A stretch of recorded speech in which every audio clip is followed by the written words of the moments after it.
संविधान दिन आहे. संविधान जपलं पाहिजे. जर संविधान जपलं नाही तर आपण देश जपू नाही शकणार. आपल्याला देशाची भविष्य जर व्यवस्थित पाहिजे असेल तर कोणत्याही हालतीत संविधानाला मानणारी मंडळी एकत्र आली पाहिजे. हा विचार आहे, सर्वधर्म समभावाचा विचार आहे आणि सर्वधर्म युनिटी आणि डायव्हर्सिटी आपल्या भारत देशाला, आपल्या या देशाला, हिंदुस्थानाला, आपल्या देशाला, इंडियाला, म्हणजे सगळे नावं एकच आहेत. वेगळ्या वेगळ्या नावांनी उच्चारलं तरी एक आहे. युनिटी इन डायव्हर्सिटी हा मूल मंत्र आहे आणि संविधान एकत्र ठेवण्याची जबाबदारी ही आपल्या सर्वांची आहे. संविधानाला मानणारी मंडळी सगळी एकत्र आली पाहिजे आणि ज्या जातीवाजक जी लोकं आहेत, एक दुसऱ्यासोबत जी भांडणं करतात, त्या लोकांना बाजूला ठेवलं पाहिजे.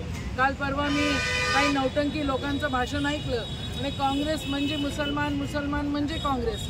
माझं असं म्हणणं आहे, आदिवासी म्हणजे काँग्रेस, दलित म्हणजे काँग्रेस, मागासवर्गीय म्हणजे काँग्रेस, अजून कोणची जात असेल ती म्हणजे काँग्रेस, हिंदू म्हणजे पण काँग्रेस. काँग्रेस सगळ्यांना एकत्र घेऊन चालत असते. काँग्रेस काही एका धर्माची, एका जातीची नाही आहे. ज्या ज्या गोष्टी संविधानामध्ये लिहिलेल्या आहे त्याचं पालन करणारा पक्ष म्हणजे काँग्रेस आणि काँग्रेसच या देशाचं भविष्य आहे. नाही तर उद्या अराजकता फैलवण्याचा जो प्रयत्न होतो आहे तो प्रयत्न जर कोणी दाबू शकतं तर काँग्रेस हा विचारच दाबू शकतं असं माझं मत आहे.